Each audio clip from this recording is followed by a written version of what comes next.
৫ টাকায় গোসল, তাও আবার ২০০ বছরের পুরানো পুরান ঢাকার ঐতিহ্যবাহী নবাবের পুকুরে।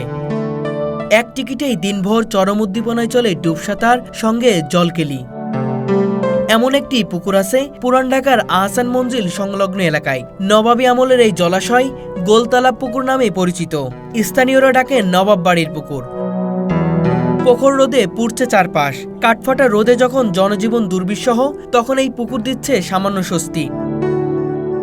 নবাবী পুকুরের চারপাশে ফলমূলের গাছ ঘিরে রয়েছে, যার ফলে প্রচণ্ড তাপপ্রবাহের মাঝেও এর পানি থাকে ঠান্ডা। প্রচণ্ড তাপাদয়ে স্বস্তি পেতে দূর দূরান্ত থেকে গোসলের জন্য আসে অসংখ্য মানুষ। শিশু কিশোর থেকে শুরু করে সব বয়সের মানুষেরা দাপিয়ে বেড়াচ্ছে এই নবাবী পুকুরে।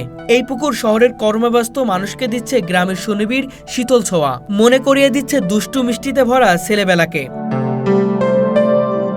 শত বছর পরেও এই পুকুর এখনো পরিষ্কার পরিচ্ছন্ন।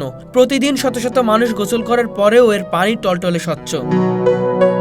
এখানে গোসল করতে আসা অনেকেই জানান, ছোটবেলা থেকে এই পুকুরে আসতাম, এখনো একই রকম আছে। পানি ঠান্ডা, পরিষ্কার, শহরের ভিতরে এমন জায়গা আর কোথাও নাই। এখানে আসলেই মনটা ভরে যায়, মনে হয় গ্রামে আছি। ৫ টাকায় এত ভালো অভিজ্ঞতা ভাবা যায় না। শহরে কোলাহলে ক্লান্ত মানুষের কাছে এটি যেন এক টুকরো স্বর্গ। এই নবাবী পুকুর শুধু একটি পুকুর নয়, এটি পুরান ঢাকার ঐতিহ্য আর মানুষের আবেগের অংশ। নবাবদের স্মৃতি বিজড়িত এই পুকুরটি আজও প্রাণ যোগায় হাজারো নগরবাসীকে। শহরের গা জ্বালানো গরমে যখন খুঁজছেন একটু স্বস্তি, তখন মাত্র ৫ টাকায় নবাবের বাড়ির পুকুরে হতে পারে আপনার পরবর্তী গন্তব্য।